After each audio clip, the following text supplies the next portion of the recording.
မဆာတို့ဆိုင်မှာလေးဆယ်လီနှစ်ယောက်ပစိုးရွေးနေတယ်လိုက်ပြပေးမယ်နော်ဆိုင်မှာဘယ်သူလေးရာဈေးလာဝယ်လဲဆိုတာလိုက်ပြပေးပါမယ်ဆယ်လီရေပေါ့နော်ဒါကနာမည်ကြီးဆယ်လီတွေပေါ့နော်ပစိုးရွေးနေကြရတာ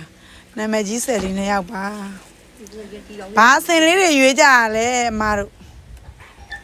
ကျမတို့ကတိုင်းသားစင်လေးရွေးတယ်တိုင်းသားစင်လေးဝင်သွားရလားမအရှိကသွားလေးကနည်းနည်းဘယ်ရောက်သွားလဲအဲ့ဒါဆိုင်ရောက်ပါလေပေါက်လေးလည်းပါပါတယ်ရှင်ဘယ်လဲပေါက်လေးလေးပါဒီမှာတော့ဒီဘက်ကမင်းသမီးကတော့ခဏခဏသူကဘလို့ပြခါကဖောက်ဖို့ယူတယ်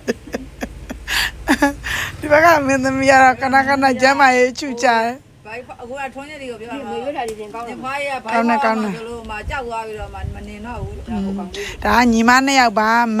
ဟိုဒေါ်တန်းဝင်းဒီဘက်ကအိမ်ဟွာအပြောက်လေးနဲ့အရွယ်တင်လားပါနှုတ်ပြိုနေရတော့ဒေါ်တန်းဝင်းဖြစ်ပြီးတော့ဟိုဘက်ကတော့ဒေါ်တန်းဝင်းရဲ့ညီမဒေါ်တန်းနွဲ့ဖြစ်ပါတယ်သူတို့နှစ်ယောက်ကတော့ AI တိုင်းသူလေးဖြစ်ပါရဲ့ပေါ့နော်ဒါရွာဘက်ကတက်လာပြီးတော့ရန်ကုန်မြို့မှာတသွေးတမွေးလှပနေတာပေါ့နော်လှပအခုဆိုတော့ရွာပြန်လက်ဆောင်တွေဝဲနေရပါတော့ဝေမယ်နဲ့တူပစိုးတွေဝေမာနဲ့တူပဲကြည့်ရတာဟုတ်တယ်ကျမတို့ပစိုးတွေဝေမှာပါရှင်